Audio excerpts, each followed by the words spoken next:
a los jóvenes que entraban al ministerio. Ellos lo sabían, solamente tenían 6 meses de vida si iban a predicar a la Europa continental, a Alemania, Francia, por ejemplo. Ustedes saben, ¿verdad? Históricamente estaban en contra de la reforma. Así que 6 meses era el tiempo de vida que Calvino le daba a la mayoría de los jóvenes que se enlistaban al ministerio. Estaba escuchando, ¿verdad?, en los votos o juramentos de los nuevos pastores, que será fiel a su ministerio hasta la muerte. Y eso es algo muy serio, ¿verdad? Muy serio, pero que solamente el Señor nos puede capacitar para realizar ese trabajo. La iglesia, entonces, predicó el Evangelio durante muchos siglos antes de considerar a profundidad el carácter de su comisión. Hace muchos años traduje un libro, no sé si lo han leído por allá, pero se llama Conferencias sobre el Calvinismo, de Abraham Kuyper, y lo ha publicado la editorial Clear con el pastor Guillermo Green, que ustedes conocen. Y entonces el doctor Kuyper en ese libro habla acerca de teología y filosofía y cosmovisión y todo lo demás. Y una de las cosas que él dice es que antes de hacer filosofía, antes de hacer teología, está la vida. Está la vida misma, ¿no? Uno tiene que vivir, uno tiene que comer, uno tiene que trabajar. Asimismo, la iglesia no necesita, en primer lugar, tener toda una ciencia de las misiones para hacer misiones. No, la iglesia es rescatada por Cristo de la condenación y eso nos impulsa a predicar el Evangelio. Eso, hermanos, creo, en mi opinión, es interesante y muy importante de entender, porque actualmente, por el fenómeno de la globalización, en las redes sociales, por ejemplo, uno encuentra especialmente a jóvenes que quieren ser pastores, que primero quieren tener todo completamente organizado, encuadrado, se quieren leer primero todas las teologías sistemáticas que existen y después hacer misiones. No es así, no es así. Cuando el Señor nos cambia y nos transforma, estamos en una iglesia, somos llamados, impulsados por el Espíritu Santo a compartir nuestra fe. La ciencia en general es de muchas maneras un desarrollo natural y una función de la vida que la vida misma estimula de manera constante.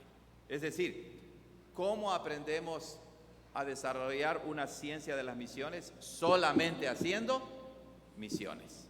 Pues como dice el dicho, echando a perder se aprende, ¿verdad? Y claro, eso no se aplica del todo porque el Espíritu Santo guía a su iglesia, pero en efecto, el punto que quiero recalcar es que el cristiano verdadero, la iglesia de Jesucristo, es impulsada por el Espíritu Santo a comunicar el Evangelio. Ya que la palabra de Dios mandó este trabajo, hubiera sido insensato teorizar sobre ello antes de obedecer. Cuando el Señor Jesucristo dio el mandato a sus discípulos, pues ellos no se pusieron a decirle al Señor, permítenos primero sentarnos a estudiar y después a escribir un bosquejo sobre misiones y luego saldremos. No. El Señor dio un mandato, Él es el Señor que nos envía con su autoridad y es con su autoridad que la iglesia sale a predicar el Evangelio. Entonces, la teorización, la reflexión y la estructuración surge después de poner en práctica el mandato de nuestro Señor Jesucristo. En su momento, entonces la iglesia empieza a reflexionar, pero primero estamos llamados a confiar y a obedecer el mandato. Hay un himno muy bonito que cantamos, ¿verdad? Que dice, obedecer. ¿Cómo dice? Obedecer y confiar. Es interesante porque, ¿saben? En inglés primero dice trust and obey. confía y obedece, ¿verdad? Y en español primero decimos obedece y confía. Pero el punto es ese, que debemos nosotros obedecer al Señor. Por ejemplo, cuando tú le mandas a hacer algo a tu hijo o a tu hija, pues tu hijo no voltea y te dice, bueno, ¿en carácter de quién me envías a hacer esto? ¿O por qué? A ver, justifícame. No, uno le da la nalgada y vamos a hacer lo que te he mandado a hacer, ¿verdad? Entonces, la iglesia, antes de teorizar, antes de elaborar un sistema científico de las misiones, obedece a su Señor. La iglesia antigua condujo su trabajo misionero en su propio contexto cultural, que es el primer e ineludible paso en la extensa obra de las misiones. Eso es algo natural, es el desarrollo natural de la vida misma y de la vida de la iglesia. No podemos ser, como dice el dicho, luz de la calle y oscuridad de tu casa, ¿verdad? Entonces la iglesia, cuando es llamada por el Señor, pues no se va a otro país, a otro continente a hacer misiones. Empiezas en tu casa, en tu familia, en tu barrio, en tu comunidad, en tu estado. Y en ese sentido, la obra misionera, local o extranjera, es siempre constante, es siempre permanente. Pero precisamente es en el desarrollo de la misión local que la iglesia tarde o temprano se percata de la misión extranjera o internacional, ¿cierto o no? Hemos hecho el trabajo local y ahora decimos, ¿la misión es solo local o podemos ir más allá de Tabasco? Bueno, el Señor Jesucristo nos lo enseña en Hechos 1:8, ¿verdad? Predicar en Jerusalén, Judea, Samaria y hasta lo último de la tierra. Entonces, cuando uno hace misión local, lo natural es que después de cierto tiempo uno diga, ¿ahora a dónde? ¿Para dónde voy? ¿Verdad? Ya estamos aquí en Tabasco, seguimos trabajando, ¿ahora para dónde voy? Pero esa perspectiva más amplia de la misión no puede surgir si no hay una misión local, si no hay una misión en casa, si no hay una misión doméstica, por así decirlo. Entonces, en el desarrollo y práctica de la misión local surge la reflexión sobre las misiones, reflexión que será más estimulada al llevar el Evangelio a otros países.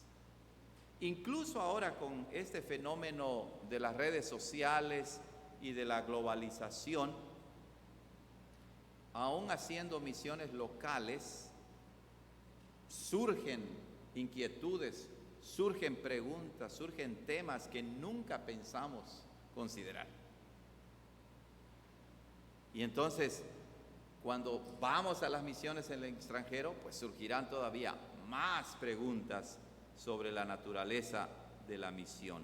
Esa reflexión misionera inicial es clave para el impulso de la misión en el extranjero. Otra vez, esa reflexión misionera inicial es clave para el impulso de la misión en el extranjero. Entonces, cuando uno hace misión local, uno empieza a reflexionar, a elaborar, a organizar, a sistematizar.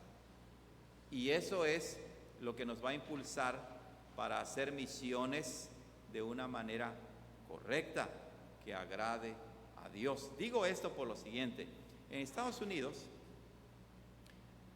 además de las denominaciones históricas antiguas como la presbiteriana, la reformada, la metodista, etcétera, han surgido, como ustedes saben, estos grupos evangélicos que no se identifican con nadie, espontáneamente, por así decirlo, surgen y hacen lo que Pablo, el apóstol, prohíbe. que no debemos ordenar al ministerio a un neófito, así lo dice, ¿verdad? A un novicio, es alguien que es nuevo en la fe. Y en relación con el tema de las misiones, surge este fenómeno de que surgen estas iglesias, muchísima emoción, muchísimo sentimiento, y dicen, vamos a enviar misioneros a otro continente. Sin experiencia, sin dirección, y entonces envían a misioneros. Y déjenme decirle esto, hermanos, el trabajo de las misiones se convierte en un semillero de herejías, se convierte en el espacio y contexto perfecto para que el misionero empiece a enseñar y a predicar cosas que su misma iglesia local no aprueba. Por eso es que digo que cuando hacemos misión local, trabajamos duro, reflexionamos, sabemos qué es lo que Dios nos manda, entonces tenemos un fundamento para hacer misiones en el extranjero. De otra manera, haremos misiones, pero de la manera equivocada. Los fundamentos de la misión local serán el fundamento de las misiones extranjeras. Esto también es sumamente importante. ¿Por qué quieres ser misionero? Lo vamos a ver más adelante. ¿Por qué quieres ser misionero? ¿Quieres llevar el evangelio a otros lugares, a otras naciones? ¿Qué evangelio vas a llevar? ¿Qué evangelio vas a predicar? ¿Vas a ir como parte de tu iglesia, como miembro de tu denominación? ¿O estás buscando la oportunidad para irte y empezar a predicar y enseñar otras cosas? Esto es muy, muy importante, es muy común eso que sucede en el campo de las misiones. Por lo tanto, la misión local nos va a impulsar a considerar temas tales como el origen divino de las misiones, el mensaje que se comunica en las misiones, los autorizados a hacer misiones y el propósito de hacer misiones. ¿Por qué hacemos misiones? ¿Cuál es el mensaje que vas a predicar? ¿Estás autorizado? ¿Con qué propósito lo vas a hacer? Amados hermanos, el presenciar la ordenación de los nuevos ministros es algo muy, muy especial. Es un momento tan solemne. He hablado con el pastor Juan Marcos y le digo que viajando a Sudamérica, mirando las iglesias, la fe reformada en otros países latinoamericanos es incipiente, es muy pequeñita. Y al ver este cuerpo de ministros, este presbiterio, solo aquí en Tabasco, solo un presbiterio, para mí es bien impactante. Y me da tanto gusto ver el orden, ver la disciplina, ver la organización que tienen.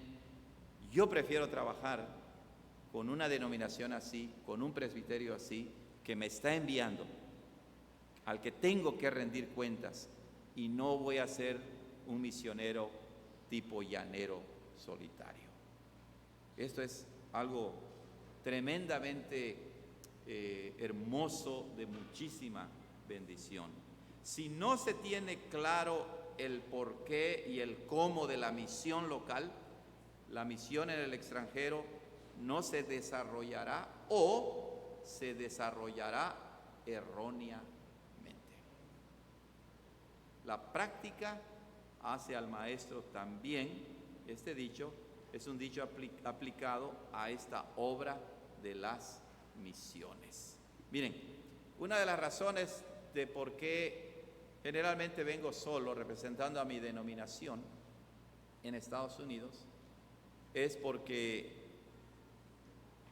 muchas veces, tristemente, los que trabajan en los comités de misiones, y yo soy miembro del comité de misiones extranjeras, van a un país, no les interesa aprender el idioma, no les interesa comprender cómo trabaja la iglesia en Tabasco, por ejemplo, y los misioneros van y simplemente no entienden la naturaleza del trabajo. Vienen con una visión extranjera, muchas cosas compartimos, pero hay muchas cosas que simplemente no ven, no entienden.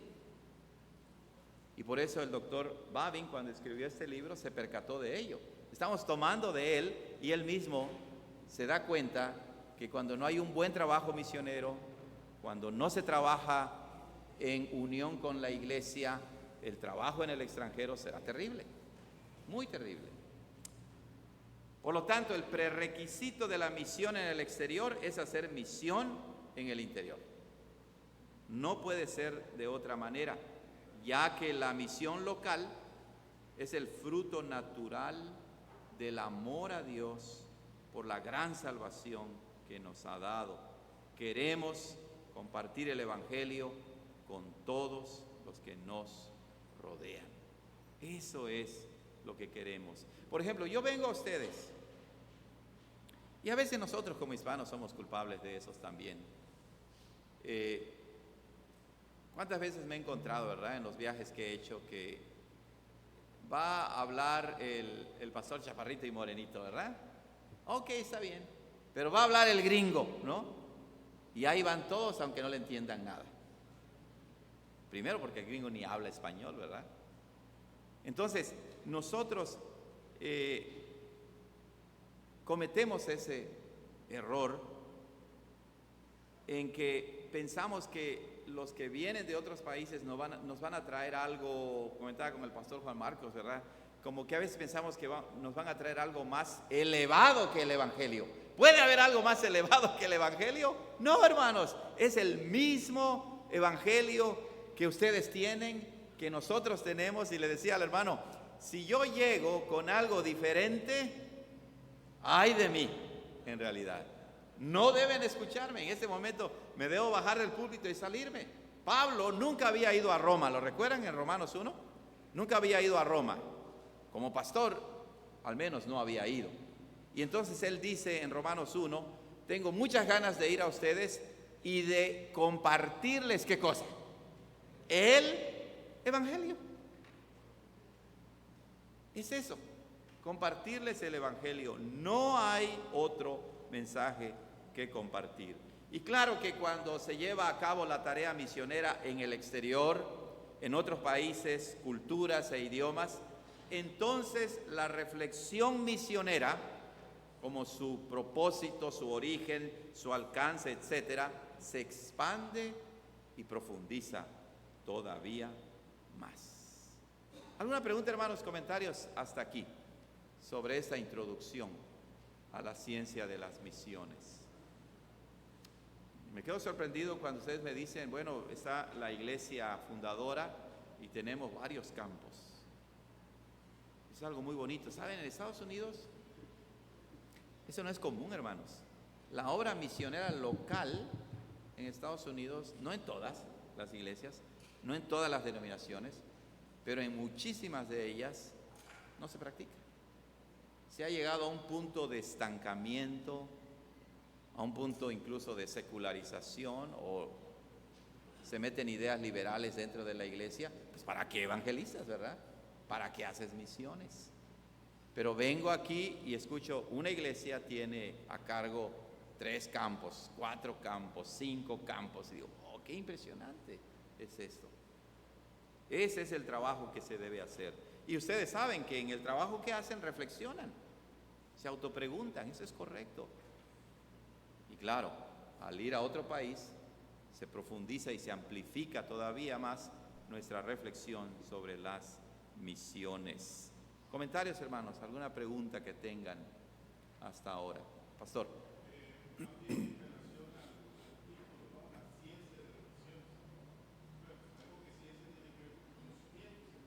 Sí.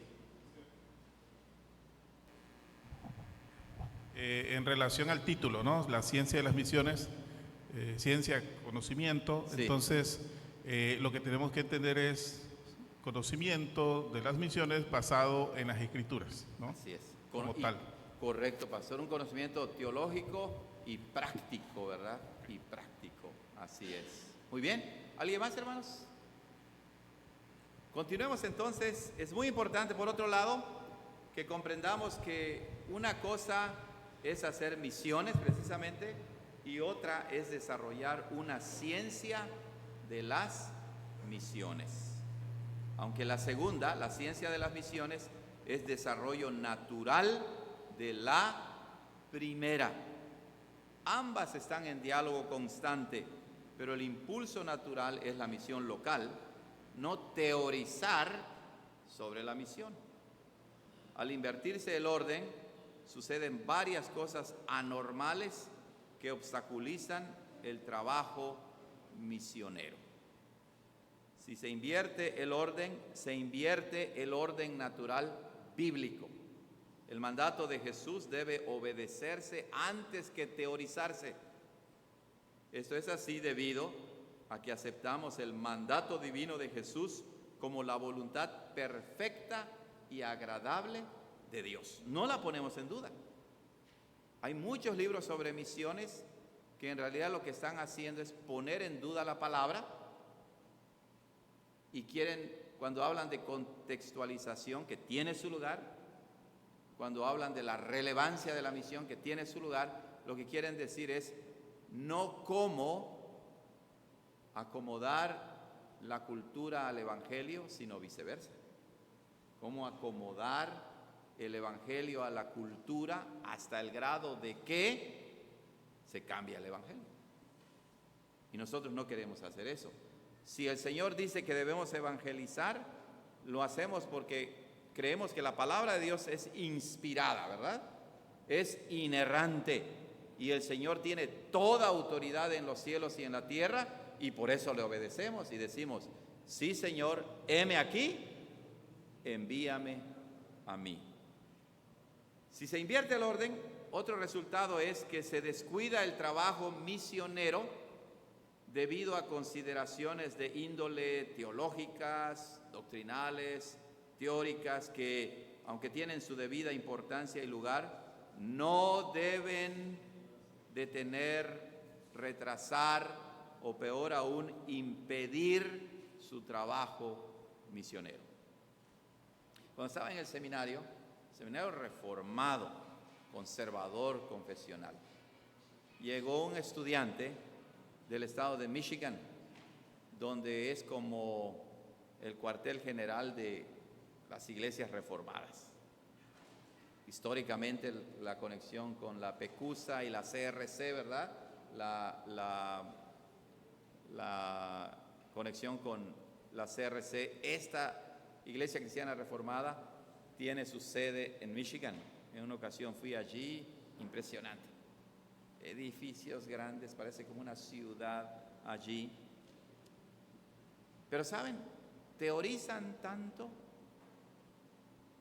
hablan tanto, que en una ocasión llegó un alumno al seminario y me dijo que su visión del trabajo de evangelización de la iglesia es predicar desde el púlpito. Y si alguien quiere conocer del evangelio, las puertas están abiertas, pueden entrar, nadie se lo impide. Y le digo, a ver, pero no evangelizan, o sea, no salen, no. La Biblia nos manda a predicar el evangelio, porque la fe viene por el oír y el oír por la palabra de Dios, y para ello significa que solamente se predica desde el púlpito y no salen a evangelizar. Pues ¿por qué creen que se cierran iglesias en Estados Unidos, ¿verdad? Que no hay trabajo misionero local para muchísimas iglesias. Gracias a Dios, después que casi terminaba el seminario, este hombre se dio cuenta y dijo, no, eso no está bien. No está bien tener esta posición. Pero se dan cuenta, sin hacer misiones, sin evangelizar, muchas iglesias llegan a conclusiones que incluso les impiden hacer el trabajo misionero, ya sea local o extranjero. Entonces hay que tener mucho cuidado. Otra consecuencia sería que consciente o inconscientemente crearemos una generación cristiana desinteresada en las misiones. O en su defecto, va a ser muy crítica de las misiones. ¿No han encontrado eso ustedes en las redes sociales? Hay jóvenes, ¿verdad?, que ni están todavía en el seminario o apenas están en el seminario, pero critican a todo mundo critican. Critican a sus pastores, critican a sus presbiterios, critican a sus denominaciones. Quieren tener todo en orden para empezar a evangelizar, pero nunca evangelizan. Nunca hacen misiones. Veamos brevemente entonces la ilustración de lo dicho hasta aquí en el libro de Hechos, el libro que nos habla de los orígenes de la obra misionera. Claro, también encontramos esto en las cartas, pero el libro de Hechos es específico. Hechos 1:8 lo conocen. Jesús y el Espíritu Santo mandan y capacitan a la iglesia para llevar el evangelio dentro y fuera de Israel. Claramente vemos que la misión debe ser progresiva, programática, como dicen otros autores, por naturaleza bíblica. Es decir, debe poseer una fuerza centrífuga, ¿esa es la palabra? Que va de adentro hacia afuera, ¿verdad? De adentro hacia afuera, que oriente e impulse a la iglesia a evangelizar su entorno y más allá. Pero ustedes saben que incluso los judíos, en este caso los apóstoles, aunque recibieron el mandato de Jesús, eran un poco renuentes, ¿verdad? Eran un poco renuentes. ¿Y qué fue lo que el Señor en su sabiduría y en su providencia usó para que la iglesia en Judea saliera de Israel? La persecución, ¿verdad? Hechos capítulo 8. Ahí está, el inicio de la evangelización mundial. El detonante, la persecución. Nuevamente regreso al voto, al juramento que hicieron los nuevos pastores, ¿verdad? Seremos fieles hasta la muerte. Sí, nos da miedo, ¿cierto o no? Somos humanos, pero solo el Espíritu Santo nos puede capacitar para que si surge una persecución, paguemos con nuestra vida. ¿Se termina el evangelio? No, lo vemos en Hechos. La persecución fue el detonante para el crecimiento de la obra local y la expansión del evangelio. Eso fue lo que Dios usó. Pero ahora muchísimos jóvenes, pastores, ¿verdad?, quieren vivir una vida cómoda, muy cómoda. Estaba platicando hace rato con los pastores acerca de que ustedes rotan a sus pastores cada 4 años. Yo estaba en la IPIM, pero yo nací y crecí en la IPIM, la Iglesia Presbiteriana Independiente de México, y ellos rotan cada 5 años. Y estaba platicando con los pastores que en nuestra denominación hubo un caso de que un pastor se quedó mucho tiempo en la iglesia y cuando le dijeron, ya tienes que salir, se salió del presbiterio y dividió a la iglesia porque no se quería ir a una iglesia en un pueblo. Él dijo, yo no soy pastor de pueblo, soy pastor de ciudad. Triste, ¿verdad? Actualmente sucede eso. Por ejemplo, en Estados Unidos es muy común. Comentaba que en Estados Unidos incluso el doctor Joel Beeke, ¿verdad? Este hermano que Dios ha utilizado grandemente, y no solamente el doctor Joel Beeke, sino su denominación y otros grupos, abogan por pastorados a largo plazo. A largo plazo. Tiene sus ventajas, ¿verdad? Nuestro sistema también rotativo tiene ventaja, tiene desventaja, no hay sistema perfecto. Pero ¿cuál es el punto? El punto es que hay muchísimos pastores que entran al ministerio, como dice precisamente Pablo, que no se debe de hacer por ganancia deshonesta. Ahí está, lo leen y lo leen y lo leen, pero les entra acá y les sale por el otro, ¿verdad? Y entran por ganancia deshonesta y no quieren sufrir por el evangelio. Muy bien, Hechos 28, aparte de nuestro Señor, porque nuestro Señor es perfectamente hombre, perfectamente Dios, pero el misionero más grande que ha existido en la historia de la iglesia cristiana es el apóstol Pablo. ¿Dónde termina Pablo su ministerio misionero? En la cárcel. Y la Biblia no lo relata, pero hay datos históricos que donde realmente terminó. Matado, ¿verdad? Muere por el Evangelio. ¿Y qué hace Pablo en Hechos 28? Les dice, bueno, pues ahora vamos a hablar de ese tema profundo, teológico y bla, bla, bla. No, él mostraba a todos los que lo visitaban, usando el Antiguo Testamento, que Jesucristo es el Mesías. Él seguía predicando el Evangelio. Eso era lo que hacía, ¿verdad? Eso era lo que hacía. ¿Qué va a hacer el pastor misionero al que vas a enviar al campo misionero? Va a predicar el Evangelio. Es eso lo que vamos a predicar. ¿Comentarios, hermanos? ¿Comentarios? ¿Preguntas? Hasta ahora. Sí, pastor.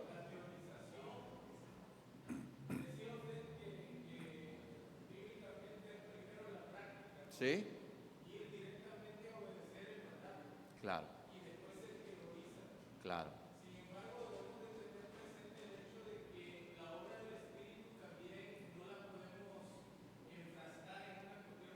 Así es, pastor, así es.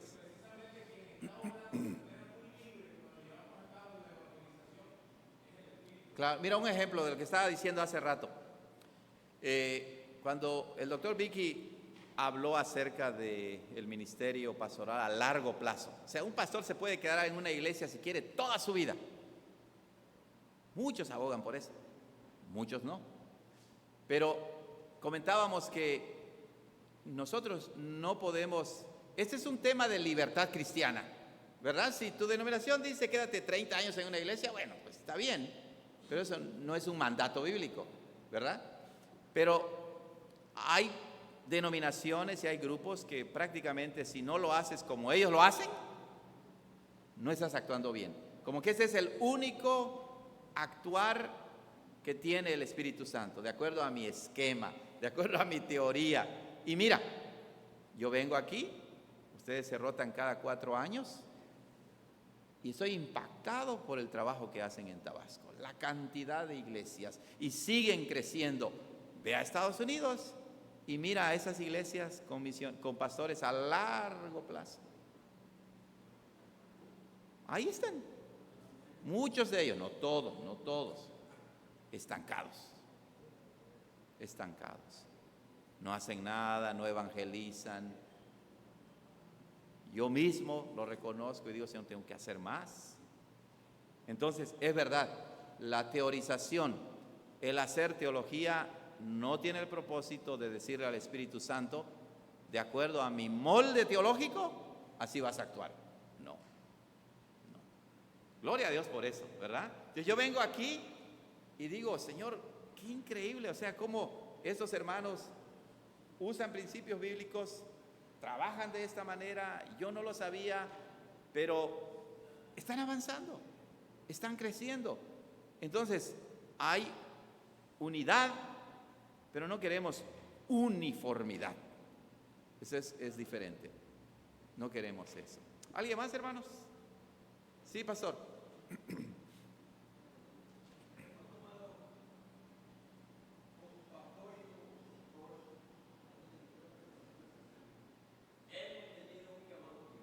Sí.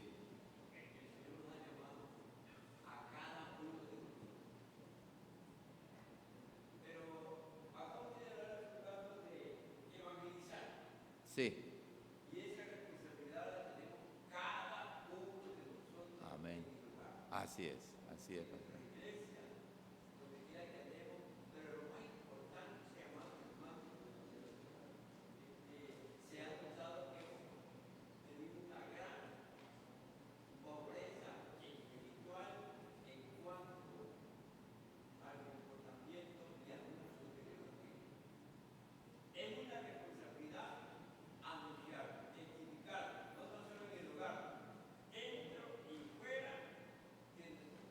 Sí.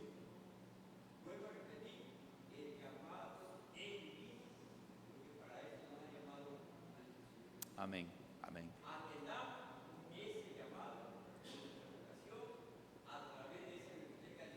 Correcto, correcto, así es, pastor, completamente de acuerdo. Ahí en Estados Unidos tenemos una misión, otra vez misión, la palabra misión, una congregación hispana, somos como 8 familias, tenemos 10 años trabajando. La obra ahí es bien difícil, oren por nosotros, ¿verdad? Y entonces uno dice, bueno, 8 familias, casi no teníamos jóvenes, eran niños chiquitos, han estado creciendo, y ahora tenemos a un joven que quiere ser pastor.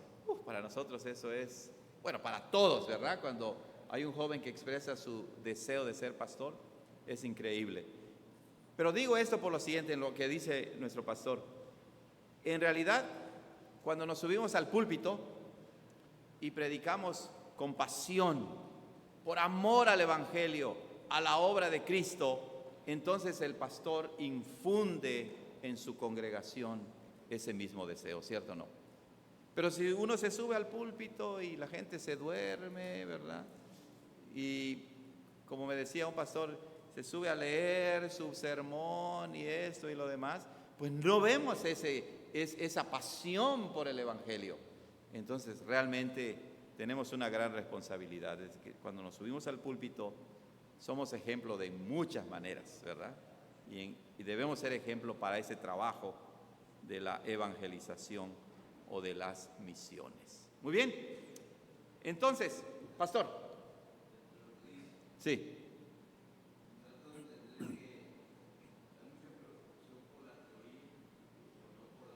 Oh, sí, siempre. Siempre.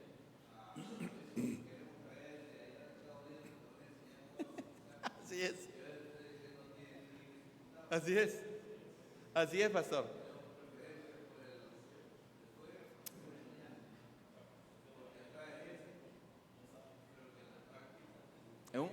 Un problema bien grande surgió entre nosotros como estudiantes. Yo ya no estaba ya había terminado el seminario, pero el seminario donde estudié nombraron a un nuevo profesor. Apenas había terminado su carrera teológica, apenas lo habían ordenado, no tenía ninguna experiencia y lo nombraron profesor del seminario. Varios expresamos nuestro descontento. Oye, si van a formar pastores, ¿por qué pones como profesor a alguien que es un neófito en el sentido correcto de la palabra? ¿Verdad?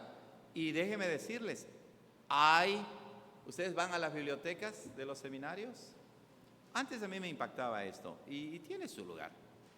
Y a veces la calidad del seminario se medía por la cantidad de libros que tiene la biblioteca del seminario. ¿Cuántos volúmenes tienen? Pues tenemos 500, nosotros tenemos 1000. Y llega el otro, pues tenemos 10,000. Y si van a Estados Unidos tienen 20, 30, 50,000 volúmenes. Oh, eso sí es una buena biblioteca, pero eso no hace a una iglesia misionera.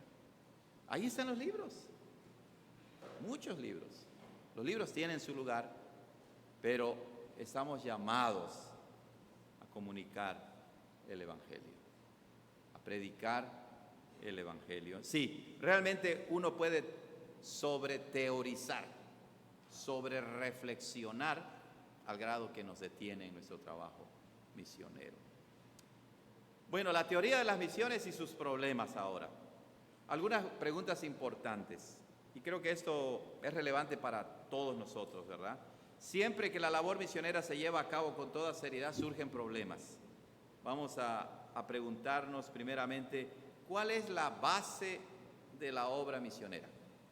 ¿Por qué es necesaria? ¿Qué posición ocupa dentro del marco total de los mandamientos y promesas de las Escrituras? Su origen, ¿por qué? ¿Por qué debemos hacer misiones? Son preguntas válidas, porque hay iglesias que es el otro extremo. Solo evangelizan o solo hacen misiones y descuidan el entrenamiento interno de la iglesia. ¿Verdad? Entonces hay que tener cuidado. La misión es esencial para la iglesia, pero no es el único mandato esencial de la iglesia.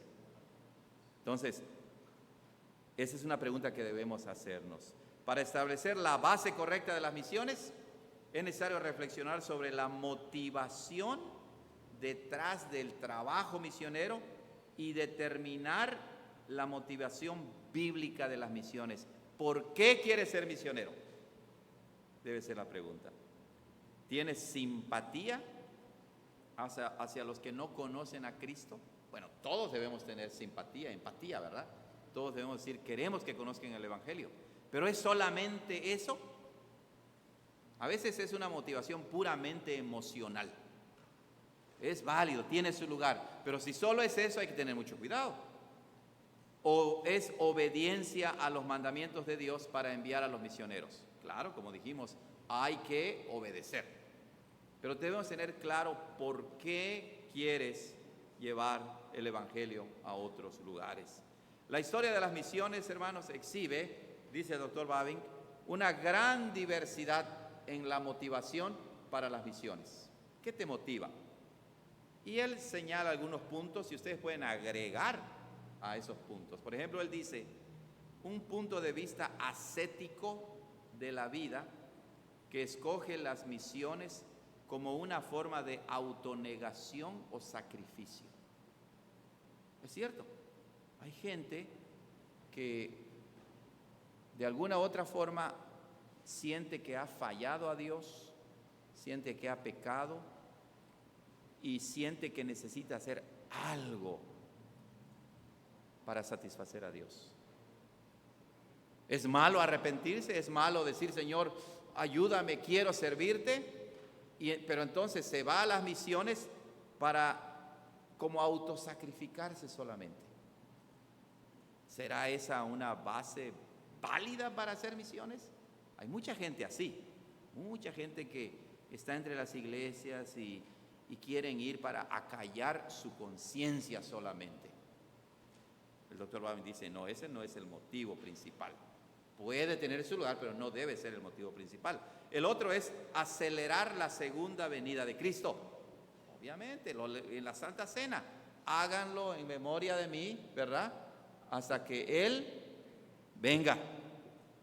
Pero entonces, no solo las misiones aceleran la segunda venida de Cristo, pero sí es un punto válido. Pero también se puede absolutizar. Y entonces, aunque esperamos que Él regrese en cualquier momento, por otro lado vivimos como una vida cristiana de pánico. Es una escatología que no es reformada, no es sana. Es algo patológico, ¿verdad? Que caracteriza a muchas denominaciones y hay que tener cuidado con eso. Ustedes lo saben, en la teología reformada hablamos del ya y el todavía no. Estamos aquí, en cualquier momento puede llegar el Señor, pero seguimos trabajando. Hay mucho campo, ¿verdad? Como vamos a ver después. Ya estableciste una iglesia, por ejemplo. Se estableció un presbiterio. ¿Ahora qué? Bueno, hay que vivir la vida allí, hay que establecer escuelas, hay que establecer orfanatorios, etc. O sea, la misión incluye mucho más que solamente pensar que regrese el Señor Jesucristo, y lo decimos con toda reverencia. Incluye más que eso, ¿verdad?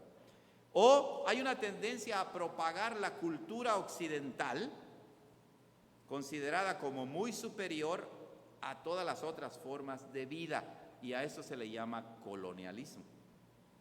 Ahora, nosotros podemos modificar esto y decir que tenemos una tendencia a propagar nuestra cultura tabasqueña, o campechana, o mexicana, porque nadie es inmune a las influencias de tu propia cultura, ¿cierto o no? Es más, como iglesias creamos una cultura eclesiástica también y no nos damos cuenta. Y cuando llevamos el Evangelio, en realidad lo que queremos hacer es imponer nuestra cultura, ¿qué? Eclesiástica. Y no es que no haya puntos válidos, somos cristianos, hay muchas cosas en comunes, pero no puedes simplemente... ¿cómo se dice? No se puede simplemente duplicar, hacer una copia, ¿verdad? Un copiado y pegado de la obra aquí en Tabasco en otro país, ni siquiera en otro estado. El pastor que va a Yucatán lo dice, ¿verdad? O sea, estamos tan cerca, pero el trabajo en Yucatán es diferente. al trabajo aquí en Tabasco. Mucho más si ustedes quieren enviar misioneros a otros países. Hablando con los demás pastores, se los digo, hermanos, de corazón. Viajando en Sudamérica y viniendo aquí con ustedes, me doy cuenta que tan solo su presbiterio puede ser de mucha bendición a la obra en Sudamérica. Yo trabajo en nuestro seminario reformado de las Américas y trabajo con el pastor Pablo Landazuri, que es profesor de nuestro seminario, y ellos ya formaron un presbiterio pequeño en Ecuador. Iglesias pequeñas, fieles al Señor, quieren crecer y me dicen: pastor, búscame ayuda, porque tenemos 2 misiones nuevas. Necesitamos, como Ecuador está dolarizado, ¿verdad? Necesitamos $450 al mes para ayudar a 2 seminaristas. ¿Se imagina? Para 2 seminaristas, para que estén trabajando y estar en las misiones. ¿Lo puede hacer el presbiterio Grijalba o Usumacinta? ¿Verdad? Solamente es voltear. ¿Saben por qué estoy aquí, entre otras cosas? Primero, obviamente la voluntad de Dios, pero nuestra denominación, que cumplió 300 años, nunca había volteado su cuello a Latinoamérica. Uno dice: pero si estamos aquí a un ladito. Bueno, por diferencia, eso no quiere decir que nuestra denominación no haya hecho misiones. Hacemos misiones en África, en Asia, en Europa, etcétera. Apoyamos durante muchos años, pero no habían volteado el cuello para ver a Latinoamérica. Así también nosotros, ¿verdad? Antes, por ejemplo, de ver hacia otro continente por allí, pues si miran abajo está Centroamérica, y si miran un poquito más ahí está Sudamérica. ¿Ok? Entonces, ustedes de veras pueden hacer mucho, hermanos, con la ayuda del Señor. Otra pregunta importante es: ¿hasta qué grado el mundo pagano busca el Evangelio? ¿Hasta qué grado? Son buenas preguntas, ¿verdad? ¿Somos enviados al mundo exclusivamente por las Escrituras, por Dios mismo? ¿O podemos decir que el mundo anhela nuestra venida, que lleguemos allí? Detrás de estas preguntas yace el tema de la revelación general, ¿verdad? Es ahí donde uno empieza a conectar los puntos de nuestra teología. Nuestro punto de vista sobre las religiones no cristianas juega un rol importante en la respuesta. Y eso es bien importante, porque ustedes saben que la Iglesia Católica, cuando evangeliza y establece misiones, la Iglesia Católica reforma hasta cierto punto, pero asimila más e integra elementos de la cultura local a su propia teología. Por eso es que hay virgen de la no sé qué y de la no sé cuándo, ¿cierto o no? Y tú dices: pero ¿y pues si hay solo una virgen, la Virgen María? No, está la Virgen de Guadalupe, está la Virgen, sí. Y si te vas allá a Sudamérica, donde he estado, pues también tienen sus vírgenes. Y tienen eso, y tienen lo otro, y hacen esos rituales. Y uno dice: ¿y de dónde salen estos rituales? Pues es una teología de las misiones que tiene la Iglesia papista. ¿Qué vamos a hacer nosotros? Preguntas importantes, ¿verdad? ¿Quiénes deben enviar a los misioneros? Otra pregunta sumamente importante. ¿Quién debe enviar a los misioneros? ¿La iglesia? ¿Pero qué quieres decir? ¿La iglesia local?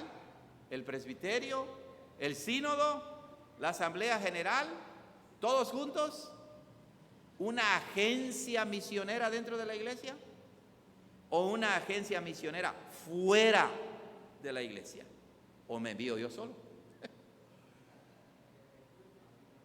Y es aquí donde es importante, si ustedes como presbiterio quieren hacer misiones en el extranjero, ¿quién envía al misionero? Yo estoy convencido que el trabajo de las misiones es trabajo ¿de quién? De la iglesia, del cuerpo de Cristo. ¿Saben? En Estados Unidos hay agencias misioneras que se les conocen como es una palabra en griego, ¿verdad? Para más allá de la iglesia. Agencias para iglesias. Y uno dice, a ver, como en inglés es más común decir eso, lo que quiere decir es que no son agencias que pertenecen a una denominación. Para eclesiásticas. Gracias, pastor. O sea, tú quieres que una agencia que no comparte tu doctrina, no comparte tu visión del evangelio, venga y te diga, yo te financio y te envío a tu misionero. Hay que pensarlo bien, ¿cierto o no? Porque como dije hace rato, tristemente, si no reflexionamos, si no tenemos cuidado, el campo misionero es un semillero de herejías. A rato tu misionero te dice adiós. Y yo ahora me autounjo y ya soy mi propio líder aquí y formo mi propia iglesia. Por eso es bien importante lo de la motivación de las misiones. ¿Por qué quieres irte como misionero? Debes tenerlo bien claro. Preguntas, hermanos, comentarios. Pastor, ¿tenemos tiempo? Ya se terminó. ¿Se terminó? Ok. Bueno, no terminamos, pero es como una probadita, ¿verdad?, del libro. Oren para que el Señor nos permita tenerlo en español. Gracias, amados hermanos. Gracias por su tiempo.